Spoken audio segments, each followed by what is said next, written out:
नमस्कार, news night में आप सभी का स्वागत है। मैं हूं आपके साथ आरेंद्र। केंद्रीय कैबिनेट ने आज क्या लिए हैं बड़े फैसले, इस खबर को दिखाएंगे विस्तार से। बताएंगे आपको कि औरंगजेब की तारीफ करके समाजवादी पार्टी के नेता अबू आजमी कैसे बुरी तरीके से लगातार फंसते चले जा रहे हैं। अबू आजमी के बयान पर महाराष्ट्र की नहीं बल्कि अब उत्तर प्रदेश में भी सियासत में बवाल मचा हुआ है। उधर पंजाब के किसानों में भगवंत मान सरकार के बीच लगातार तकरार बढ़ती जा रही है। क्या हुआ किसान आंदोलन में, आज करेंगे इस खबर पर विस्तार से चर्चा। इसके अलावा भी होंगी देश दुनिया की हर जरूरी और महत्वपूर्ण खबर। शुरुआत करते हैं इस वक्त की हेडलाइंस के साथ।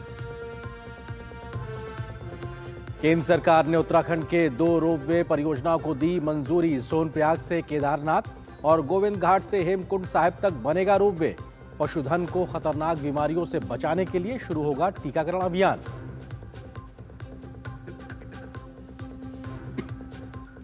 पीएम मोदी ने रोजगार सृजन अर्थव्यवस्था पर बजट पश्चात वेबिनार को किया संबोधित।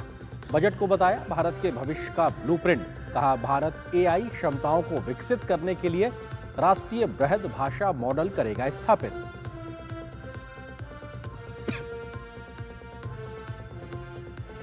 पंजाब में किसान और भगवंत मान सरकार आमने सामने। चंडीगढ़ कूच कर रहे संयुक्त किसान मोर्चा के किसानों को पुलिस ने रोका। जगह जगह किसानों ने किया प्रदर्शन, सरकार के खिलाफ नाराजगी।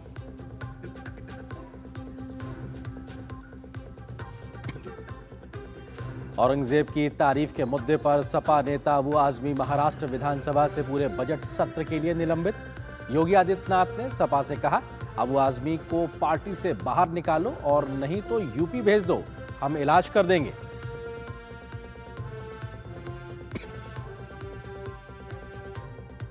भारतीय शेयर बाजार की दमदार वापसी। सेंसेक्स 740 अंक बढ़ा। निवेशकों को हुआ 9 लाख करोड़ रुपए का फायदा।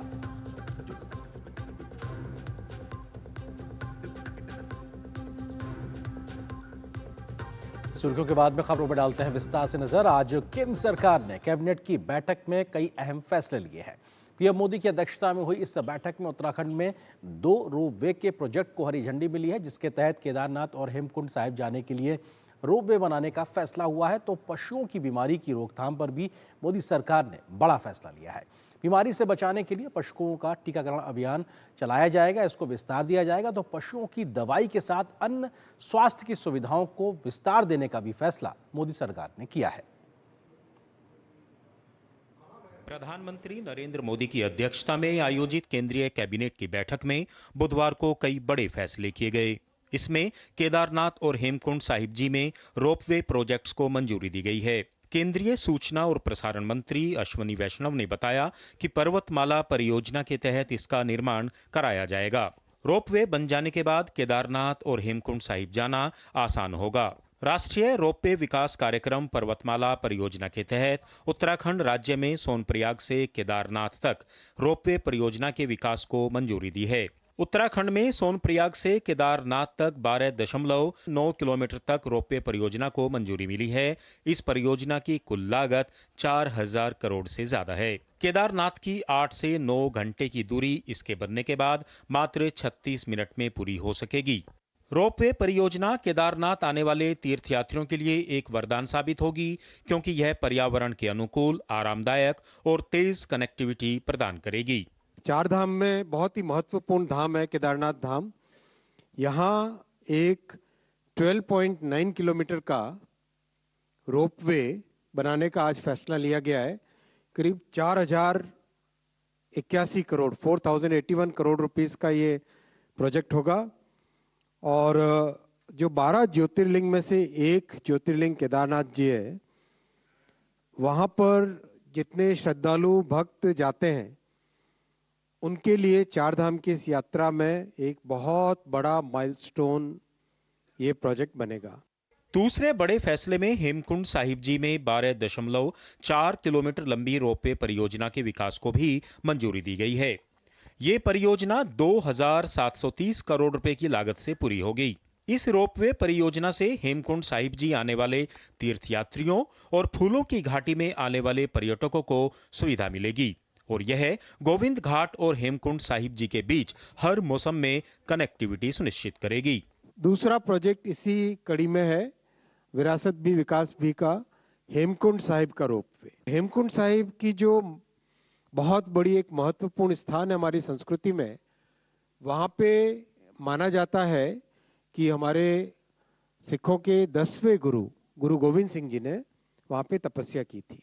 तीसरे एक अन्य फैसले में देश भर के पशुपालकों के पशुधन को कई बड़ी बीमारियों से बचाने के लिए टीकाकरण योजना शुरू की जाएगी। 3,880 करोड़ का जो प्रोग्राम है, ये प्रोग्राम 4 मेजर डिजीजेस, एफएमडी और ब्रुसेलोसिस, इसके अलावा 2 और डिजीज होते हैं, वो चारों इसमें कवर्ड है।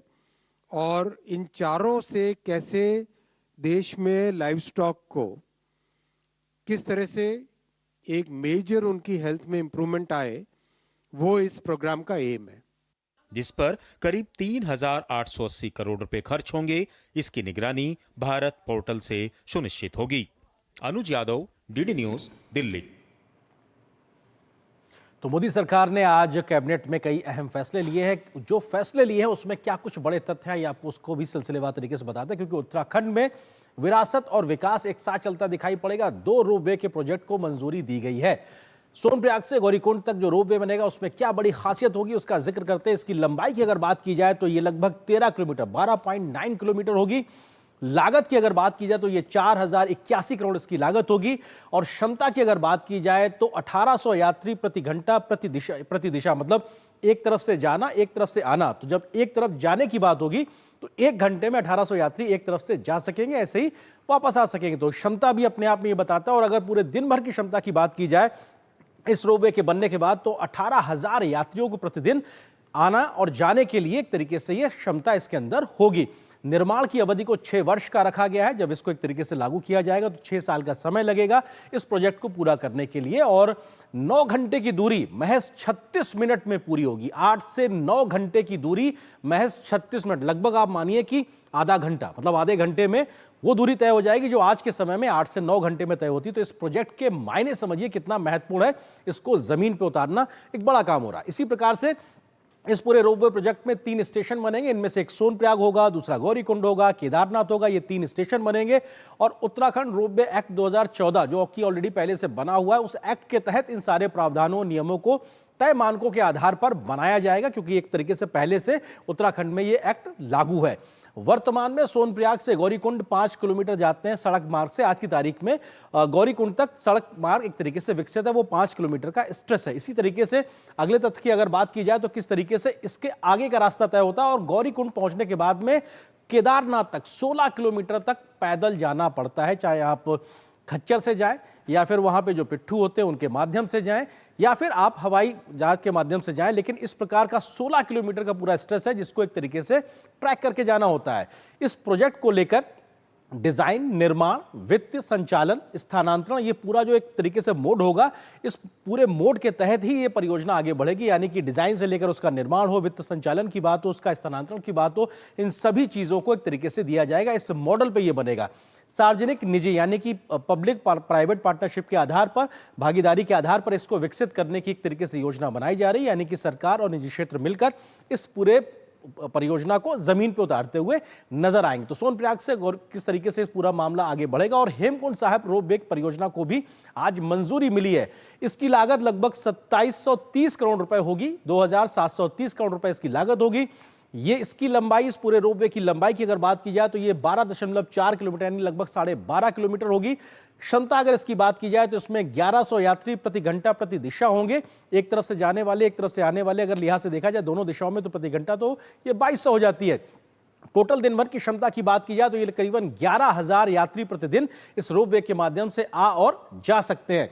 परियोजना की अवधि इसकी भी लगभग 6 साल होगी। अपने आप में 6 साल के अंदर इसको कंप्लीट करना होगा और 42 मिनट मात्र समय लगेगा। जो अभी कई घंटे का समय है वो महज घटकर 42 मिनट रह जाएगा। तो ये अपने आप में दिखाता है कितना तेजी से कनेक्टिविटी बढ़ती नजर आएगी। इसमें 3 स्टेशन बनेंगे, गोविंद घाट, गंगारिया, हेमकुंड साहिब, ये 3 स्टेशन बनाए जाएंगे। 5 घंटे की बजाय 10 घंटे दर्शन की एक तरीके से उपलब्धता होगी, क्योंकि लोग जो पहुंच पाएंगे उनको जल्दी से दर्शन करके वापस आने का समय होगा, तो वो अंतराल बढ़ जाएगा। इस लिहाज से जो 5 से 6 घंटे भी दर्शन हो पाते हैं वो 10 घंटे तक दर्शन हो पाएंगे हेमकुंड साहिब में। पहला खंड गोविंद घाट से गंगरिया तक लगभग 10.5 किलोमीटर का है। ये पहला स्ट्रेच होगा। इसके दूसरा स्ट्रेच भी होगा। दूसरा जो है वो घंगरिया से हेमकुंड साहिब तक है, जो कि लगभग पौने 2 किलोमीटर, 1 किलोमीटर 850 मीटर इसकी दूरी होगी। डिजाइन, निर्माण, वित्त, संचालन, हस्तांतरण मोड, इसमें भी उसी प्रकार की परियोजना के आधार पर काम किया जाएगा। और अभी 21 किलोमीटर की चढ़ाई एक तरीके से चल के जाना पड़ता है हेमकुंड साहिब तक, और ये अपने आप में बेहद दुर्गम और चुनौतीपूर्ण रास्ता होता है। लेकिन अब रोपवे बनने के बाद में ये बहुत आसान होगा और पहुंच सुलभ हो पाएगी। तो हेमकुंड साहिब रोपवे को लेकर भी लगातार इस पर काम किया जा रहा है और अगले 6 सालों में ये जमीन पे उतर आएगा। इसी प्रकार से किसान हित में भी आज एक बड़ा फैसला लिया गया है और पशुधन को लेकर 2 बड़ी बीमारियों की रोकथाम पर एक तरीके से लगाम लगाने पर फोकस किया जा रहा है। खुरपका, मुंह पका, जो पशुओं में एक आम बीमारी होती है, इसके अलावा ब्रुसोलोसिस बीमारी पर भी बहुत ज्यादा पशुओं की दिक्कतें होती, उस पर भी रोक लगाने के लिए मोटे तौर पर इन 2 बीमारियों पर रोक लगाने का काम होगा। लेकिन इससे जुड़ी कई बीमारियां, उस पर भी फोकस किया जाएगा और 100% टीकाकरण हो, इस दिशा में आगे बढ़ने की बात की जा रही। सैचुरेशन पॉइंट पशुओं को टीकाकरण को लेकर उस दिशा में आगे बढ़ना है। अगले 2 वर्षों के लिए 3,880 करोड़ रुपए का इसमें खर्च करने का प्रावधान भी सरकार के माध्यम से किया गया है। तो ये अपने आप में एक बड़ा फैसला है कि जो पशुधन को एक तरीके से उनके लाभ के लिहाज से है, किसानों के हित के लिहाज से। मोबाइल पशु चिकित्सालय किसानों के घर तक पहुंचेंगे और जो सुविधाएं हैं वो उनको देते हुए दिखाई पड़ेंगे। उनके पशुओं को एक तरीके से वो सुविधाएं किसानों के घर तक पहुंचेंगी। भारत पशुधन पोर्टल के माध्यम से लाइव मॉनिटरिंग यानी निगरानी करने की व्यवस्था की जाएगी। पशुओं के आधार पर उनकी क्या स्थिति है उसकी लाइव मॉनिटरिंग एक तरीके से हो सकेगी। उसमें तकनीक का इस्तेमाल होगा। पशु औषधि के माध्यम से गुणवत्तापूर्ण जेनरिक दवाइयों की उपलब्धता बढ़ाई जाएगी ताकि सस्ती सुलभ दवाइयां बेहतर गुणवत्ता के साथ किसानों को मिल सके, ताकि पशुधन को दिक्कत ना होने पाए।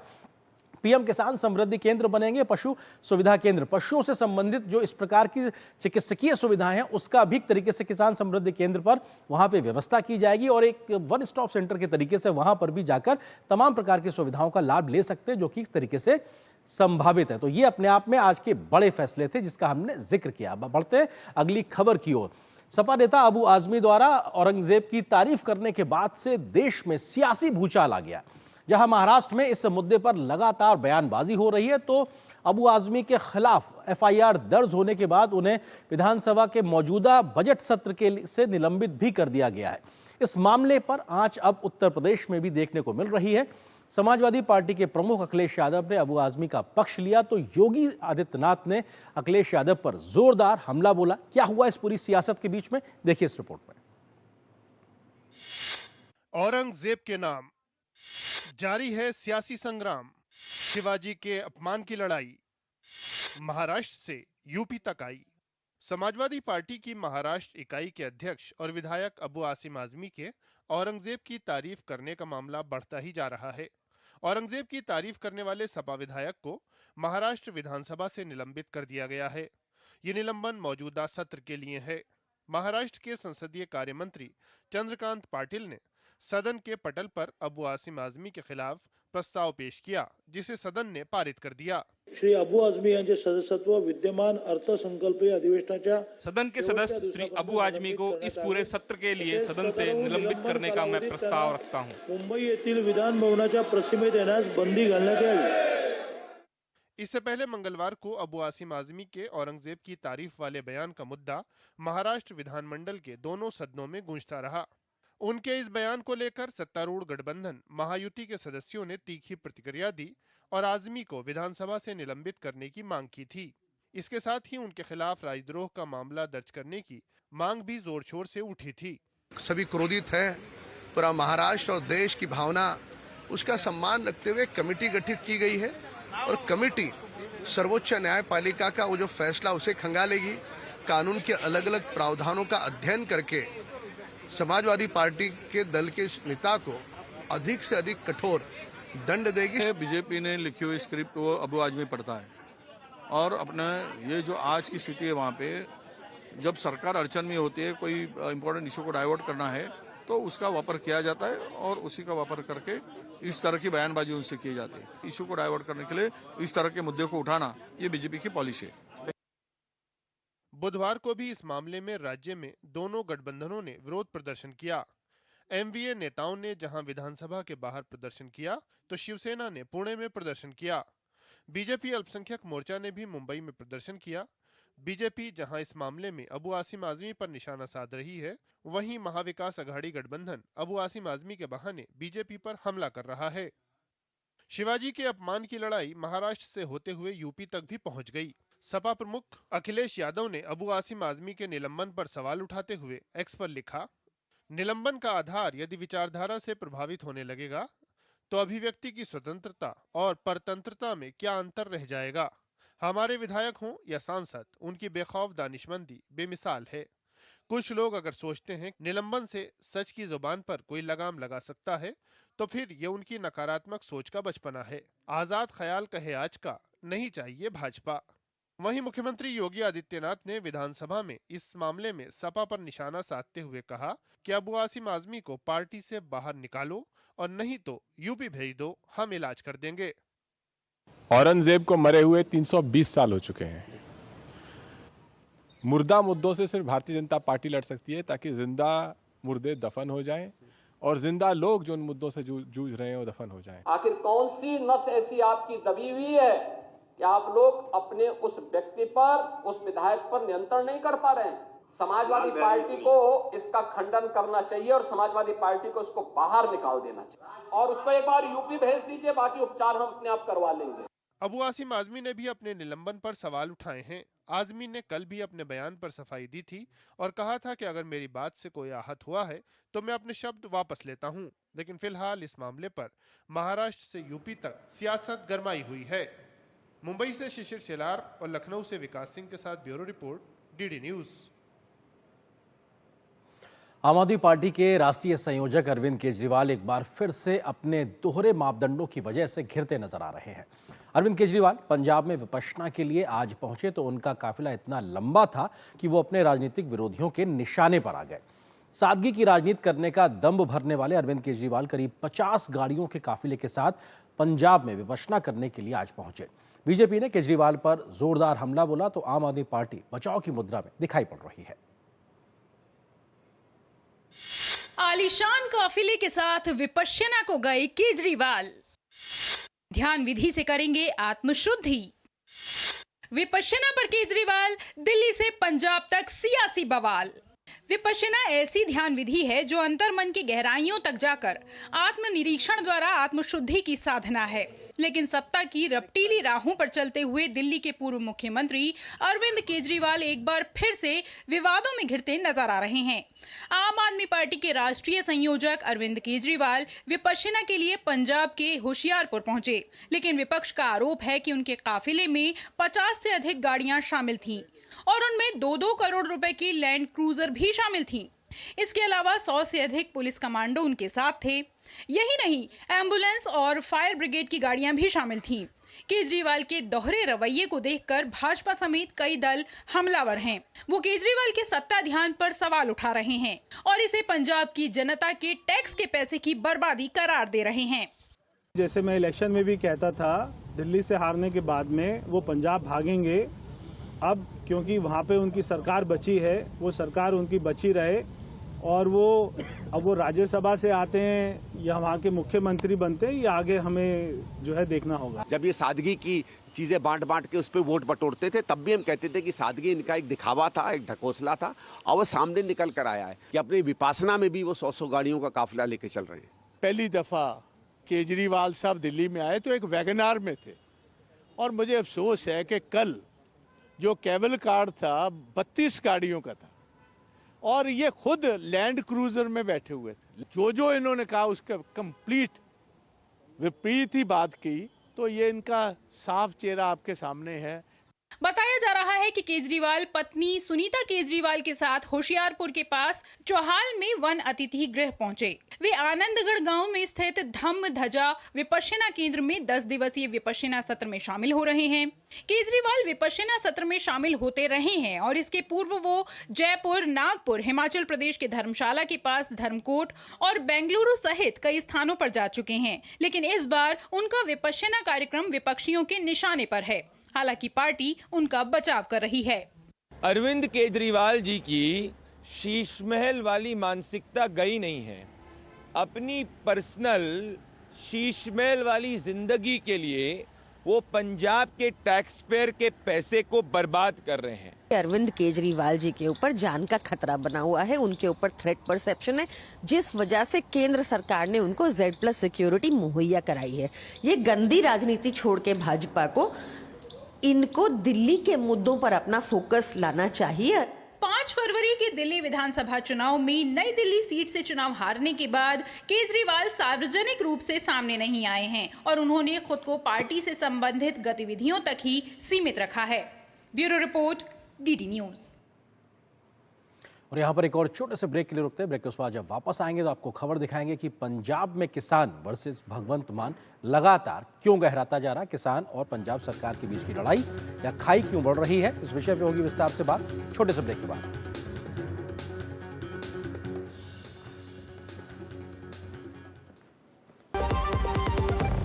जिन्होंने यूज किया है वो जानते हैं असली हींग का स्वाद। MDH सुपर हींग, शुद्धता का असली तड़का। MDH मेरी पसंद, मेरी पसंद, मेरी पसंद, मेरी पसंद, हमारी पसंद, हम सबकी पसंद। मजबूत देश का मजबूत सरिया मोंगिया स्टील। मुथूट फाइनेंस पेश करते हैं गोल्ड लोन मेला। गोल्ड लोन लेने पर और कस्टमर रेफर करने पर पाइए सुनहरा मौका, लाखों के गिफ्ट वाउचर जीतने का, साथ ही साथ जीते आप 24 कैरेट खरा सोना। गोल्ड लोन लेने के लिए आज ही मुथूट फाइनेंस की ब्रांच में जाइए या फिर कॉल कीजिए 1-800-313-1212।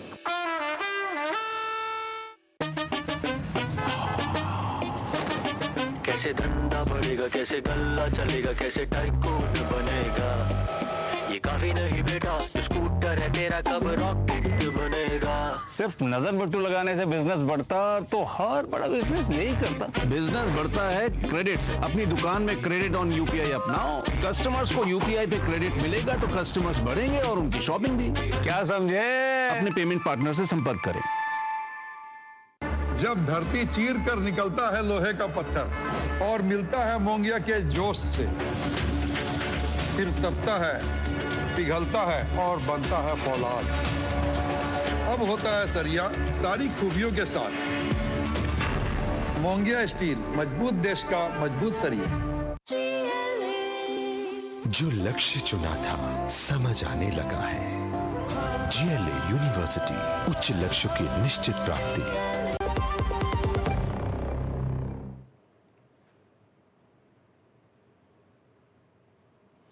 पंजाब के मुख्यमंत्री भगवंत मान और किसानों के बीच शुरू हुई तकरार लगातार बढ़ती जा रही है। आज किसानों ने चंडीगढ़ जाने का प्रयास किया तो पुलिस ने बलपूर्वक उनको रोक लिया, जिसके बाद चंडीगढ़ के रास्ते पर ही किसान बैठ गए और वहीं धरना शुरू कर दिया। सीएम भगवंत मान किसानों के साथ बैठक में नाराज होकर चले गए थे। उसके बाद पंजाब की पुलिस ने कई किसान नेताओं को हिरासत में ले लिया था, जिसके बाद ये पूरा मामला तूल पकड़ गया है। इस पूरे घटनाक्रम से आम आदमी पार्टी और पंजाब सरकार का किसानों के प्रति दोहरा रवैया साफ तौर पे सामने आ गया है।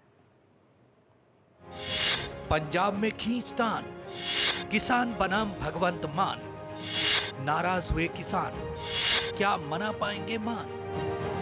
पंजाब में भगवंत मान की सरकार और प्रदर्शनकारी किसान आमने सामने हैं। संयुक्त किसान मोर्चा के बैनर तले विभिन्न मांगों को लेकर बुधवार से शुरू हुए सप्ताह भर के धरने के लिए चंडीगढ़ कूच कर रहे किसानों को पुलिस ने रोक दिया।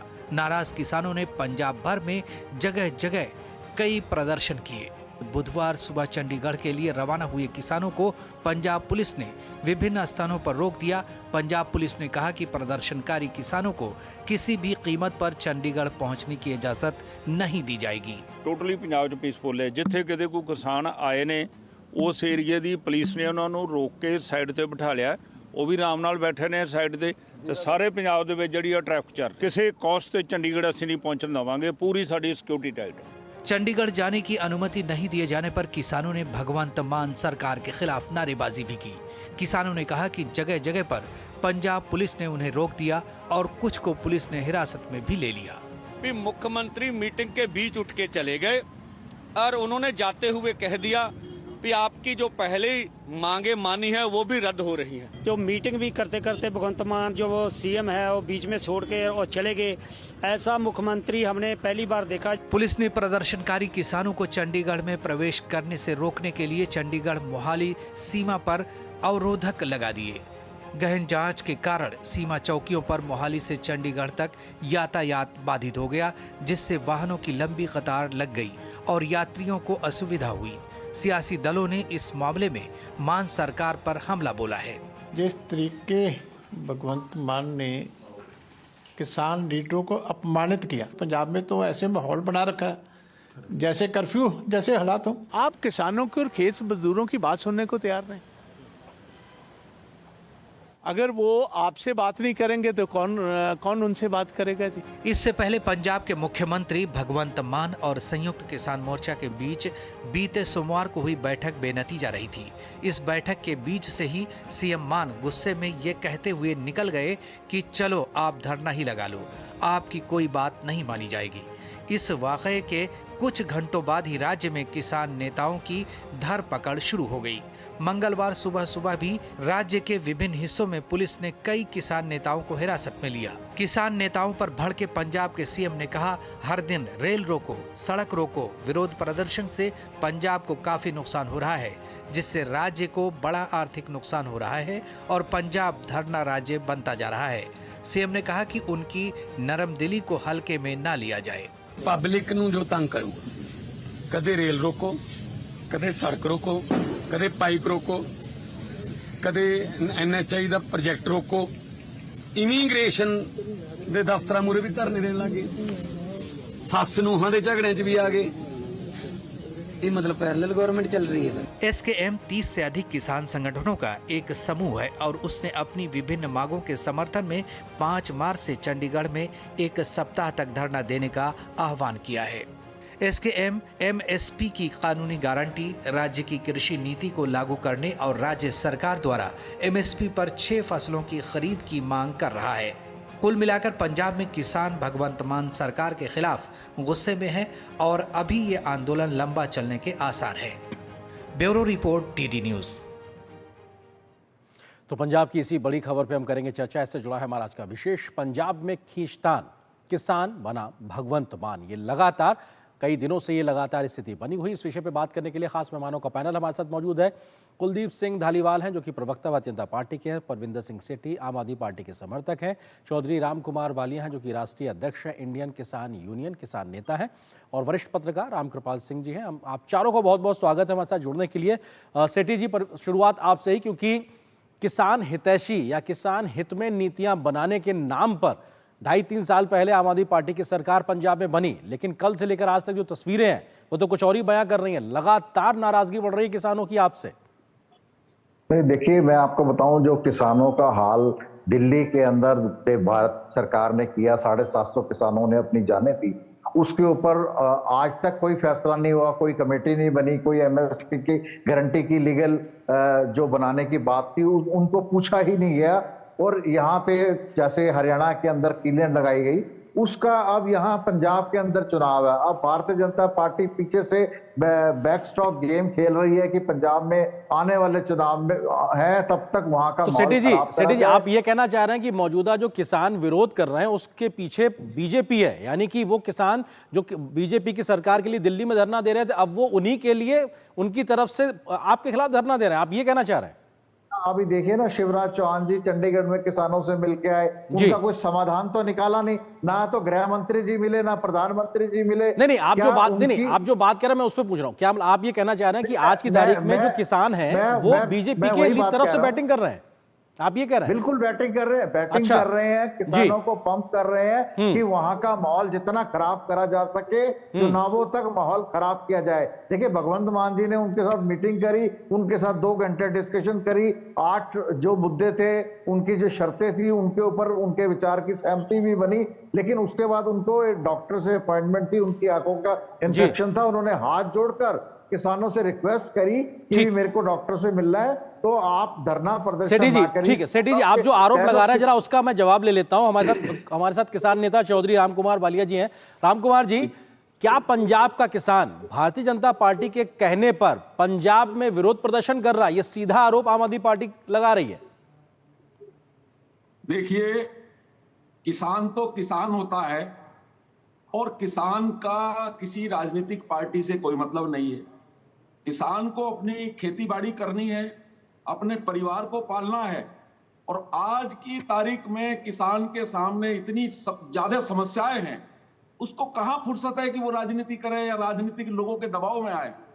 और जहां तक पंजाब का सवाल है, पंजाब की सबसे पहले आप किसानों की समस्या सुन लीजिए। जो ये हालात आज पैदा हुए हैं, सबसे बड़ी बात तो ये है कि किसानों की फसल को नहीं खरीदा जा रहा है। ना तो उनकी फसल को प्रदेश सरकार खरीद रही है जी, ना उस फसल को आड़ती खरीद रहे हैं, तो किसान जाए तो जाए कहां।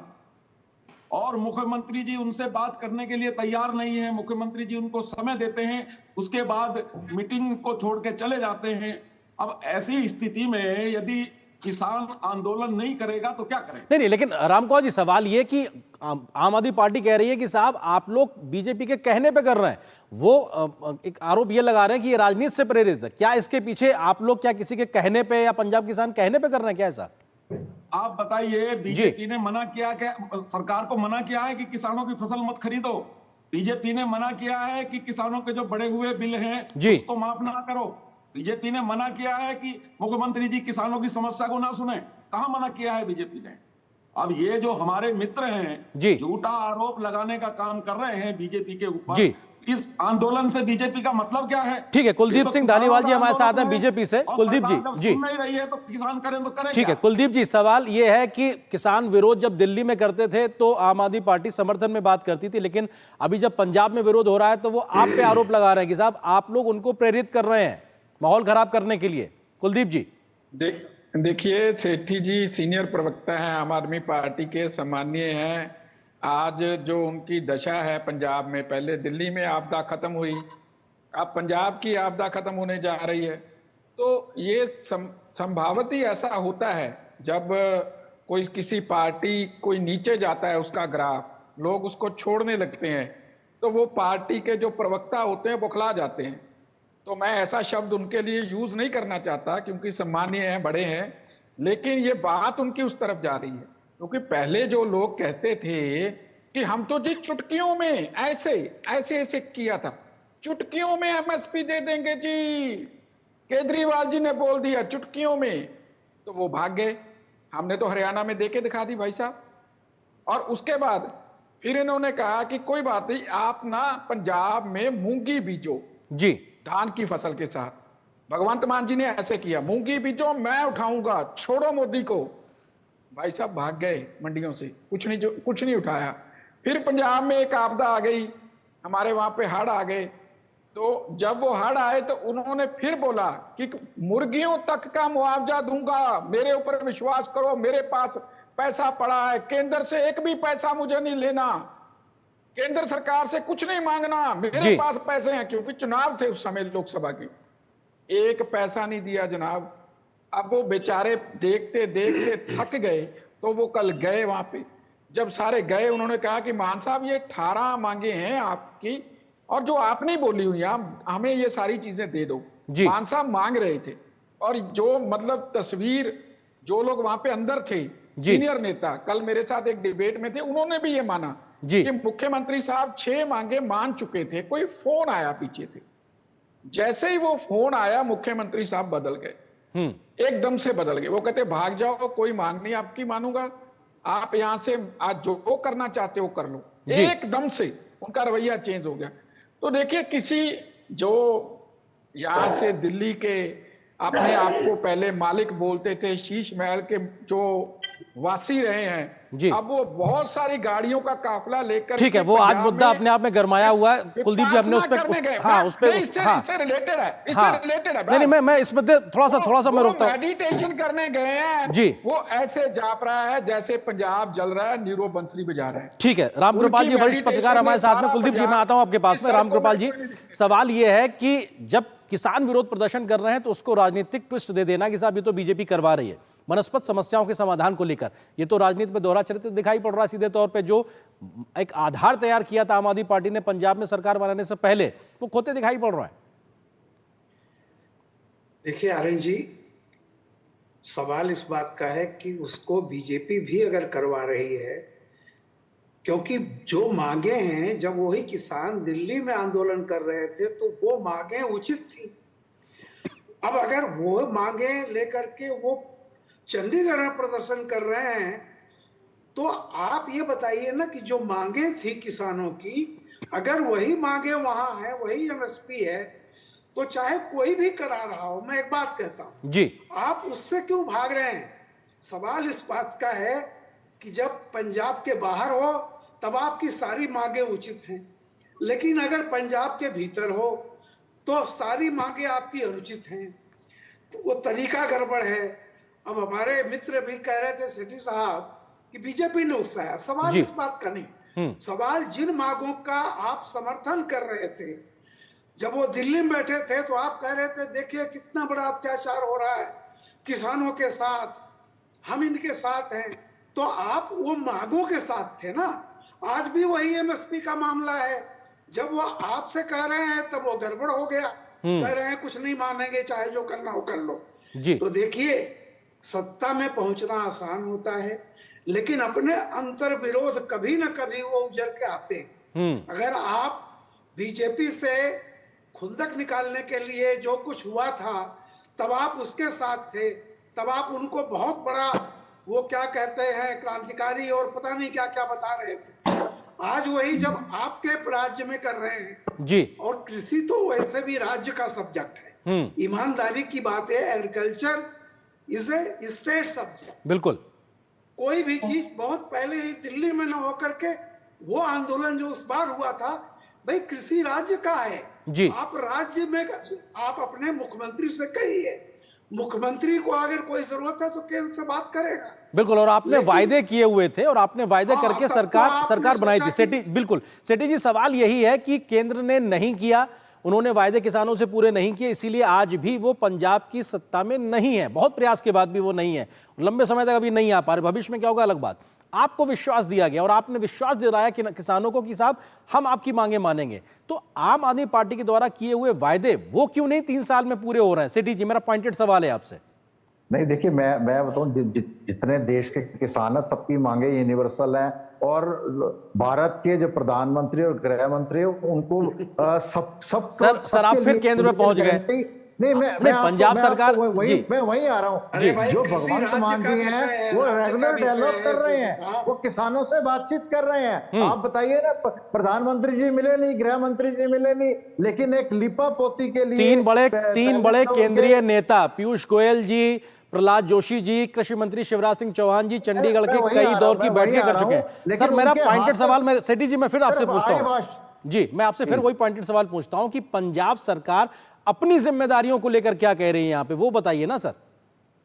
नहीं, वो तो लगातार डायलॉग कर रही है किसानों से। अभी भी भगवंत मान जी ने कहा कि डायलॉग का रास्ता है, हम बैठ के बातचीत करके इनको सुलझा लेंगे, लेकिन उन्होंने कहा कि धरना करने से जो पंजाब है वो बहुत पीछे जा रहा है, और पंजाब के अंदर जो किसानों के धरने की वजह से जो इंडस्ट्रियल इन्वेस्टमेंट है वो भी नहीं आ रही है, और आपका भी नुकसान हो रहा है, प्रांत का भी नुकसान हो रहा है। देखिए, जब हम अपने प्रांत से प्यार करते हैं, जब अपने देश से प्यार करते हैं, तो उसका नुकसान नहीं करना चाहिए। वो तो बड़ी हलेमी से बात। अच्छा सेठी जी एक चीज बताइए, जो मैंडेट अभी आम आदमी पार्टी को पंजाब के राज्य में मिला है वो 5 साल के लिए मिला है सरकार चलाने के लिए, उसमें 3 साल समय हो गया है। सर कब तक किसान इंतजार करेंगे? कोई समय सीमा तो देंगे, तब मजबूर होकर वो सड़क पे आ रहे हैं। नहीं, मजबूर होके तो 13 महीने वो दिल्ली में भी बैठे थे। सर पंजाब की बात करते हैं, वहां का तो खत्म हो गया। उसके बाद भी किसी के जूते रहेगी, किसी के। देखिए, उस बात को आप हल्के में नहीं ले सकते, उस बात को आप हल्के में नहीं ले सकते। पूरे देश से किसान आए थे, बॉर्डरों पे बैठे थे, उन्होंने। सर आप वही बात रिपीट कर रहे हैं और आप उस पॉइंट पे जवाब ही नहीं दे रहे हैं जो आम आदमी पार्टी की जिम्मेदारी पंजाब में बनती है। राम कुमार जी सवाल ये है कि पंजाब में 3 साल का एक वक्त गुजर गया, मौजूदा राज्य सरकार आम आदमी पार्टी को, किसान वायदे पूरे नहीं कर रहे हैं, इसलिए वो सड़कों पर उतर रहे हैं। अब यहां से बात बनेगी कैसे? अब तो तकरार बढ़ गई पंजाब सरकार और किसानों में। राम कुमार जी, जिस समय दिल्ली में किसानों का आंदोलन हो रहा था, हमारे आम आदमी पार्टी के लोगों ने, वहां के मुख्यमंत्री जी ने भी किसानों को बरगलाने का काम किया। आज जब वो कह रहे थे, एमएसपी का समर्थन कर रहे थे, तो एमएसपी पर फसल को क्यों नहीं खरीद रहे हैं? वहां के अधिकारी क्यों कह रहे हैं कि हमारे गोडाउन भरे हुए हैं, उसमें जगह नहीं है? वहां के आड़ती क्यों कह रहे हैं कि आपकी फसल ठीक नहीं है? वो उसमें बीज लगा हुआ है या वो फसल खराब है या चावल छोटा है, जो इस तरह की बातें कर रहे हैं। मुख्यमंत्री जी किसानों के बढ़े हुए बिजली के बिलों को क्यों नहीं संज्ञान ले रहे हैं, है ना, कि मुख्यमंत्री जी किसानों के कर्जे को माफ क्यों नहीं कर रहे हैं जी। तो जब वो किसान हितैषी बन रहे थे मुख्यमंत्री जी, तो आज अपनी जिम्मेदारी से क्यों बचने का काम कर रहे हैं, क्यों किसानों को बुलाकर मीटिंग को छोड़ के जाने का काम कर रहे हैं। तो मुख्यमंत्री जी को अपनी जिम्मेदारी को समझना चाहिए और जो भी किसानों की जायज मांग है उनको बुला के उनसे बात करनी चाहिए। ये दोगला चरित्र नहीं चलेगा। जब वो दिल्ली में प्रदर्शन कर रहे हैं तो आप उनका समर्थन कर रहे हैं, केंद्र सरकार के खिलाफ उनको भड़काने का काम कर रहे हैं जी। और आज जब आपसे संबंधित समस्याएं हैं तो आप उससे मुंह बचाने का काम कर रहे हैं, उनसे बचने का काम कर रहे हैं, तो दोगला चरित्र आप क्यों दिखा रहे हैं जी, ये मैं पूछना चाहता हूं। ठीक है कुलदीप जी, सवाल ये भी है कि आम आदमी पार्टी ये लगातार कह रही है कि अगर केंद्र सरकार ने वक्त रहते किसानों की समस्याओं का समाधान निकाला होता तो पंजाब में आज ये स्थिति नहीं होती। वो आप पे दोष लगा रहे हैं कुलदीप जी। देखिए, उस समय भी जब केंद्र में आंदोलन चल रहा था, मैं और सेठी साहब बहुत सी डिबेट्स में बैठते रहे हैं और उस समय सेठी साहब कहते रहे हैं कि देखिए कृषि जो है वो स्टेट का विषय है, कैसे केंद्र ने दखल दे दिया, ये स्टेट का विषय है, केंद्र क्यों दखल दे रहा है। उसके बाद इनकी सरकार भी बन गई, जब सरकार बन गई तो केंद्र का विषय हो गया। तो ये तो ऐसे पलटते हैं क्रिकेट की तरह रंग बदलते हैं। आप ये वाला मेरा स्टेट वाला बयान दिखा दीजिए आप। मेरा चलिए सेठी जी उनका अभिप्राय ये है कि आम आदमी पार्टी इस स्टैंड को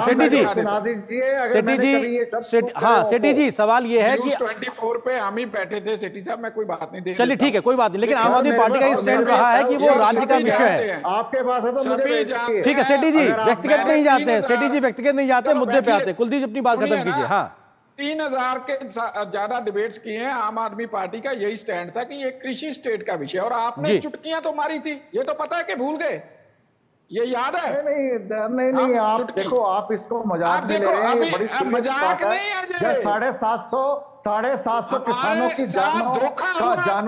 जाने जो गई है वो उसका जो खून के धब्बे वो आपकी पार्टी के ऊपर लगे हुए हैं। आपने धोखा किया। अरे सुनिए ना, 2 मिनट सुन लीजिए। स्टेट की अपनी लिमिटेशंस होती है। सेठी साहब मैं आपका सम्मान करता हूं, 2 मिनट सुन लीजिए। बोलिए कुलदीप जल्दी से खत्म कीजिए जी, समय की सीमा थोड़ी जी। सबसे पहली बात देखिए, जो किसान वहां गए थे वो ये मांगने नहीं गए थे कि आप एमएसपी मध्य प्रदेश की तर्ज पे 2600 रुपया दे दो, वो ये मांगने नहीं गए थे कि हरियाणा की तर्ज पे 23 फसलों की एमएसपी दे दो जी। वो गए थे दूसरी मांगों के ऊपर कि हमारा जो मुआवजा, क्योंकि फसल बीमा योजना पंजाब में लागू नहीं है, मुआवजा है, तो जो मुआवजा आपने बोला था कुकड़ियों का दे दूंगा, बकरी का दे दूंगा, वो हमको दे दो जी। तो जो बाकी 18 मांगे हैं बिना केंद्र के 18 मांगे, वो वाली मांगे बिल्कुल उसका समाधान नहीं निकल रहा, उसको लेकर विरोध है। रामकृपाल जी सवाल ये है कि सुविधा अनुसार राजनीति और राजनीतिक बयान आ रहे हैं, क्योंकि जब आप सत्ता में नहीं थे तब आपका एक स्टैंड था, अभी आप सत्ता में हैं तो आपका स्टैंड बदल गया। रामकृपाल जी देखिए, जो सच है, जो तथ्य है, वो कोई कहे न कहे वो सच होता है। कृषि जो है वो राज्य का सब्जेक्ट है, उसको सेठी साहब कहे हो या नहीं कहे, पहली बात। दूसरी बात, अभी सेठी साहब ने कहा कि धरना और प्रदर्शन से विकास अवरुद्ध होता है, यानी अगर पंजाब में धरना हो तो विकास अवरुद्ध हो रहा है, पंजाब के बाहर अगर धरना है तो विकास तेज होता है। भाई यही स्टैंड तो पहले भी आपको लेना चाहिए था, जब हरियाणा की सीमाएं बंद कर दी गई और चारों तरफ से इस तरह हुआ था। दूसरी बात, आप ये बताइए कि कर्जा माफी क्या मोदी जी करेंगे? ये तो स्टेट सब्जेक्ट है। बिजली का बिल अगर किसान की मांग है तो स्टेट सब्जेक्ट है जी। और जैसा कि अभी आप कह रहे थे कि जो भी कृषि मुआवजा जो होता है फसल नुकसान होने पर, वो भी स्टेट सब्जेक्ट है। आप बताइए ना, और इन चीजों पर अगर किसान आंदोलन कर रहा है तो जेन्युइन है, ये सारे के सारे स्टेट सब्जेक्ट हैं। बिल्कुल, इसके लिए अगर मोदी और गृह मंत्री क्या करेंगे? बिल्कुल, ये राज्य को तय करना है, और ये वो वायदे हैं जिसको किसान दिखा रहे हैं कि साहब आपके ये 18 वायदे जो आपने चुनाव से पहले किए थे उनको पूरा कर दीजिए। फिलहाल समय इतना ही। बहुत बहुत शुक्रिया आप चारों मेहमानों का हमारे साथ जुड़ने के लिए, इस विषय पर विस्तार से बात करने के लिए बहुत शुक्रिया आप सबका। फिलहाल यहाँ पर एक छोटे से ब्रेक के लिए रुकते हैं। ब्रेक के उस बार जब वापस आएंगे तो खबर दिखाएंगे कि बजट के बाद भारत के भविष्य को लेकर किस प्रकार का ब्लूप्रिंट आज पीएम मोदी ने रखा है। बजट बाद के वेबिनार को लेकर इस खबर पर नजर एक छोटे से ब्रेक के बाद।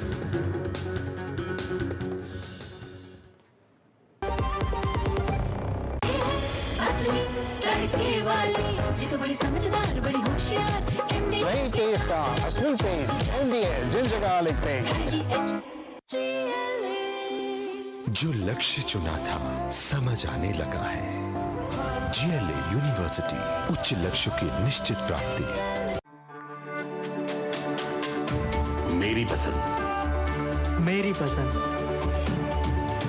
मेरी पसंद, मेरी पसंद, हमारी पसंद। हम सबकी पसंद। मजबूत देश का मजबूत सरिया मोंगिया स्टील।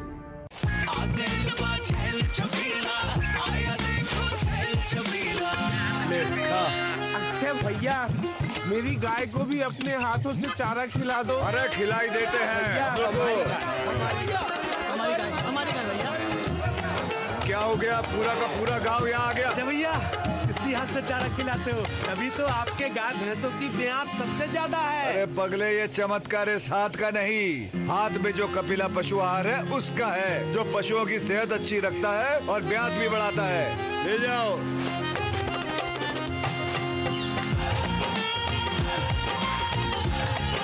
कपिला, देश का नंबर 1 पशु आहार।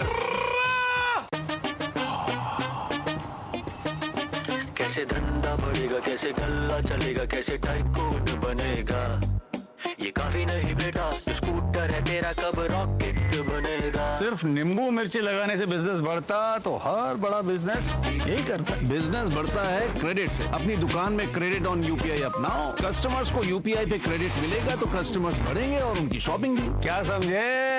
अपने पेमेंट पार्टनर से संपर्क करें। जब धरती चीर कर निकलता है लोहे का पत्थर और मिलता है मोंगिया के जोश से, फिर तपता है, पिघलता है और बनता है फौलाद। अब होता है सरिया सारी खूबियों के साथ। मोंगिया स्टील, मजबूत देश का मजबूत सरिया। गोल्डी मसाले के 100 ग्राम के स्पेशल पैक्स में फ्रेशनेस लॉक है। ऐसे गोल्डी मसाले जहां जाएं रिश्ते बनाएं।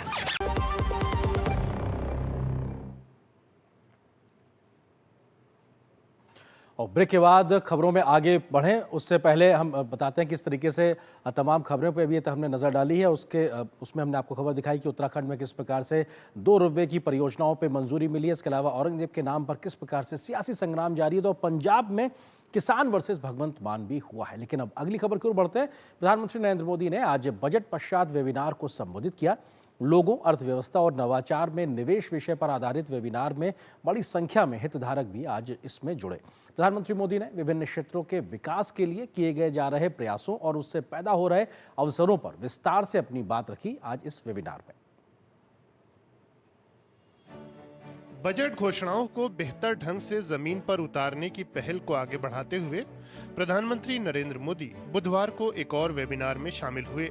29 सत्रों, 100 पैनलिस्टों और 25,000 से अधिक प्रतिभागियों वाले इस वेबिनार में लोगों, अर्थव्यवस्था और नवाचार में निवेश विषय पर चर्चा हुई। पीएम ने इस बार के बजट को देश के भविष्य का ब्लूप्रिंट बताया। पीएम ने कहा कि निवेश के मामले में सरकार लोगों, अर्थव्यवस्था और नवाचार को बराबर प्राथमिकता दे रही है। शिक्षा, कौशल विकास और स्वास्थ्य में बड़े पैमाने पर निवेश का जिक्र करते हुए पीएम ने इससे आ रहे सकारात्मक बदलाव और नए अवसरों को रेखांकित किया।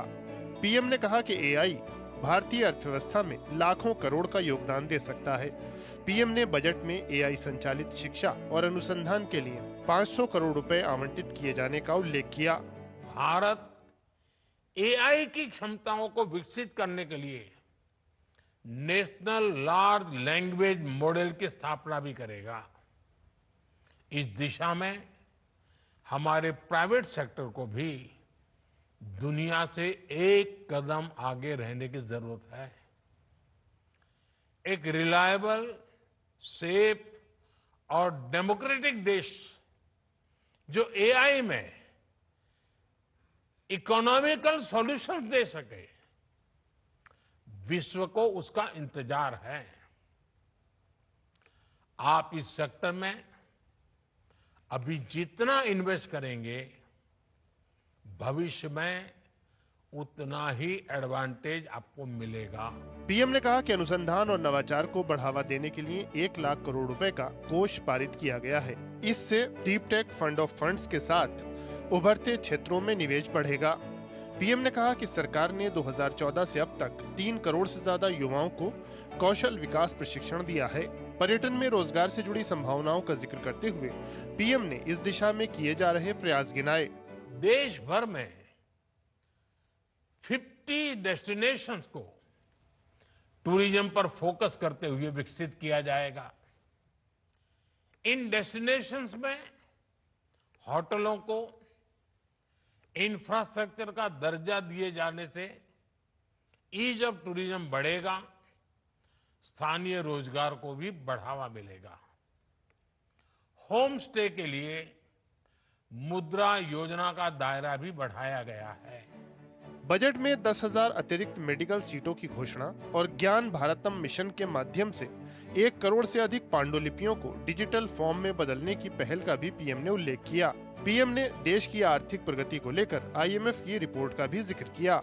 2015 से 2025 के बीच इन 10 वर्षों में भारत की इकोनॉमी ने 66% की यानी 66% की ग्रोथ दर्ज की है। भारत अब $3.8 ट्रिलियन की इकोनॉमी बन गया है। ये ग्रोथ कई बड़ी इकोनॉमीज से भी ज्यादा है। सभी हितधारकों को सरकार के दृष्टिकोण से अवगत कराने और उनके रचनात्मक विचारों को जानने के लिए बजट पश्चात वेबिनार की पहल बेहद लाभकारी सिद्ध हुई है। जन भागीदारी का ये मॉडल बजट लागू करने की प्रक्रिया को अधिक समावेशी और सार्थक बना रहा है। Bureau report, DD news. यहाँ पर एक और छोटे से ब्रेक के लिए रुकते हैं। सस्ते वाले दाल मसाले स्वाद हुआ बेकार। एमडीएच की हल्दी मिर्ची धनिया करे कमाल। ये रंग दे, ये खुशबू दे, ये तीखा, ये कम पड़े। क्या निराला एमडीएच मसाला। मुथूट फाइनेंस गोल्ड लोन सुनहरी सोच प्रोग्राम में आप सबका बहुत बहुत स्वागत है। कुछ लोगों से बातचीत करते हैं और उनसे हम पूछते हैं कि उनका सोना जो है लॉकर में सोने के अलावा और कुछ भी कर रहा है कि नहीं। बनर्जी दा কেমন আছো দাদা? স্যার मेरा सोना मेरा बेटा को लैपटॉप दिला रहा है। खूब भालो। हाँ मेहताजी केम छो? अरे मजा माचो मोटा भाई, मेरा सोना मेरी फैक्ट्री में नई मशीन्स लगा रहा है। बहुत सारो है तो अपने सोने को काम पे लगाइए। आज ही कॉल कीजिए 1-800-313-1212 पर। जो लक्ष्य चुना था समझ आने लगा है। जीएलए यूनिवर्सिटी, उच्च लक्ष्य की निश्चित प्राप्ति। मेरी पसंद, मेरी पसंद, मेरी पसंद, मेरी पसंद, हमारी पसंद, हम सबकी पसंद। मजबूत देश का मजबूत सरिया होंगे स्टील। जिन्होंने यूज किया है वो जानते हैं असली हींग का स्वाद। MDH सुपर हींग, शुद्धता का असली तड़का। MDH।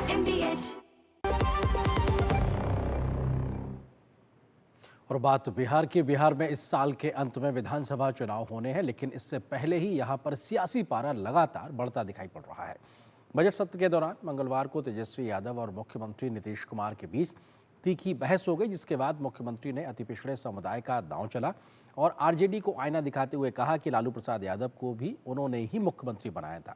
हालांकि तेजस्वी यादव ने नीतीश पर गलत बयानी का आरोप लगाया, तो वहीं भाजपा नीतीश के बयान का समर्थन करती हुई मैदान में उतर आई है।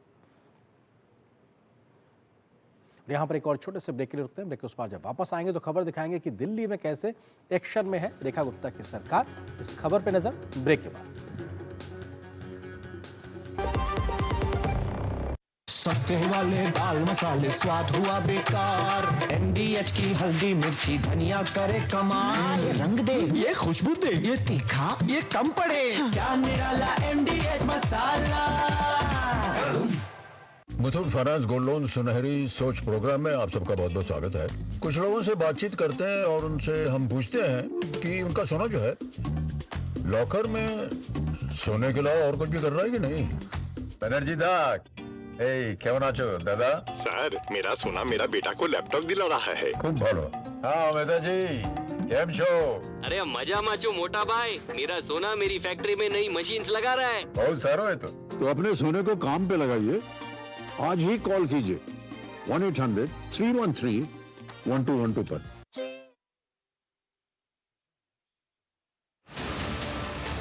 ग्रीनलैंड और पनामा कैनाल पर क्या बोले प्रेसिडेंट ट्रंप? ज़ेलेंस्की ने डोनाल्ड ट्रंप को लिखा सीक्रेट लेटर। क्या है इस पत्र में? गाजा के पुनर्निर्माण पर अरब देशों की बैठक, क्या हुआ फैसला? और आपको बताएंगे पाकिस्तानी सेना के ठिकाने पर कहां हुआ बड़ा हमला, कई लोगों की हो गई है मौत।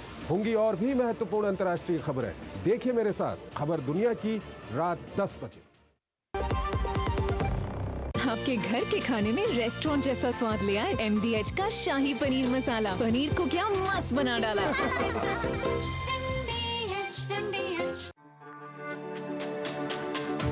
मेरी पसंद, मेरी पसंद,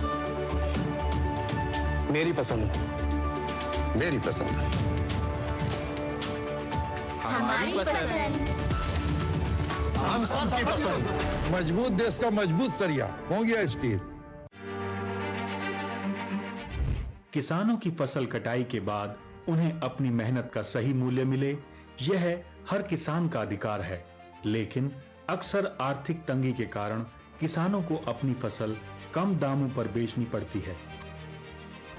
भारत सरकार खाद्य और सार्वजनिक वितरण विभाग की क्रेडिट गारंटी योजना इस समस्या का समाधान लेकर आई है। अब किसान अपनी फसल को WDRA पंजीकृत गोदामों में इलेक्ट्रॉनिक नेगोशिएबल वेयरहाउस रसीद के माध्यम से तब तक सुरक्षित रख सकते हैं जब तक उन्हें उनकी फसल का उचित दाम न मिल जाए। इस योजना के तहत किसानों को फसल कटाई के बाद बेहद कम ब्याज दर पर कर्ज उपलब्ध कराया जाता है ताकि वह अपनी वित्तीय जरूरतें पूरी कर सकें और अपनी फसल को सही समय पर बेच सकें। अब किसान बिना किसी अन्य संपत्ति को गिरवी रखे केवल इलेक्ट्रॉनिक नेगोशिएबल वेयरहाउस रसीद के माध्यम से 75 लाख रुपए तक का कर्ज ले सकते हैं। वहीं MSME, FPO और व्यापारियों के लिए यह सीमा 200 लाख रुपए तक है। क्रेडिट गारंटी योजना किसानों को सशक्त बनाकर आत्मनिर्भर बना रही है। गोल्डी मसाले के 100 ग्राम के स्पेशल पैक्स में फ्रेशनेस लॉक है। ऐसे गोल्डी मसाले जहां जाएं रिश्ते बनाएं। और दिल्ली की रेखा गुप्ता सरकार सत्ता में आने के बाद से लगातार एक तरीके से एक्शन में नज़र आ रही है। और पहले हमने देखा कि कल किस प्रकार से जो भलसवा लैंडफिल साइट थी वहाँ पर देखा कि जो रेखा गुप्ता थी और उसके अलावा LG थे, वो दोनों लोग पहुँचे थे और उन्होंने उसको वहाँ पे वृक्षारोपण का एक कार्यक्रम किया जिसकी वजह से कूड़े के पहाड़ को कम करने का काम किया गया। तो आज रेखा सरकार के मंत्री प्रवेश वर्मा यमुना की सफाई को लेकर जायजा लेने पहुंचे और विस्तार से इस विषय पर चर्चा की। किस प्रकार से लगातार अपने चुनावी वायदे को, प्रदूषण खत्म करने के वायदे को बीजेपी की जो सरकार है वो दिल्ली में लागू करने पर काम कर रही है। आप देखिए इस खबर को, मुझे दीजिए अनुमति। नमस्कार। दिल्ली सरकार स्वच्छ, हरित और प्रदूषण मुक्त दिल्ली की दिशा में लगातार कई महत्वपूर्ण पहल कर रही है। मंगलवार को उपराज्यपाल विनय कुमार सक्सेना और मुख्यमंत्री रेखा गुप्ता ने भलसवा लैंडफिल साइट पर बांस रोपण अभियान की शुरुआत की, तो बुधवार को PWD मंत्री प्रवेश वर्मा ने यमुना सफाई को लेकर अहम पहल की। दिल्ली के PWD मंत्री प्रवेश वर्मा ने बुधवार को यमुना नदी की सफाई का जायजा लिया। उन्होंने यमुना सिग्नेचर ब्रिज से लेकर ITO छठ घाट और ओखला बैराज तक निरीक्षण किया। मंत्री ने इस दौरान यमुना के किनारे हो रही सफाई और अन्य कामों का बारीकी से मूल्यांकन किया। उन्होंने अधिकारियों को निर्देश दिया कि नदी की सफाई में कोई कमी न रहे और जल्द से जल्द इसे ठीक किया जाए। सिंचाई एवं बाढ़ नियंत्रण का भी प्रभार देख रहे प्रवेश वर्मा ने कहा कि पिछले 10 दिनों में नदी से 1300 टन कचरा निकाला गया है। मिशन मोड में हमको काम करना है। सरकार के पास में पैसा भी है और सरकार के पास में पैशन भी है। पिछले 10 दिन में 1 दर्जन से ज़्यादा बैठकें हो चुकी हैं। उसके ऊपर हम IT की भी हेल्प ले रहे हैं, तो बड़े बड़े जो है कंसल्टेंसी एजेंसी की भी हेल्प ले रहे हैं और ये आपको जल्दी से एक्शन आपको दिखाई भी देगा। पिछले 10 दिन में 1300 मैट्रिक टन यहाँ से कचरा उठा लिया गया है। उन्होंने कहा कि हमारी सरकार का प्रमुख उद्देश्य यमुना की सफाई करना है। प्रवेश वर्मा ने यह भी कहा कि नदी में अपशिष्ट जल गिराने वाले 18 प्रमुख नालों के लिए सीवेज उपचार संयंत्र स्थापित किए जाएंगे। साथ ही मौजूदा एसटीपी की क्षमता बढ़ाई जाएगी। डीडीए की तरफ से यमुना रिवर फ्रंट बनाने की दिशा में काम शुरू कर दिया गया है। 18 नाले हैं। सबसे बड़ा उसमें नजफगढ़ जो नाला है उसमें इसमें जो है आता है वेस्ट आता है, काफ़ी जो है मात्रा में आता है। तो सारे नालों के ऊपर में एसटीपी से उसको कवर करेंगे, उसकी कैपेसिटी को बढ़ाएंगे। और ये केवल आज की कैपेसिटी को नहीं देखकर, जो आज हमारा वेस्ट का जनरेशन है उसको नहीं देखकर, ये आने वाले 10 साल 20 साल में कितना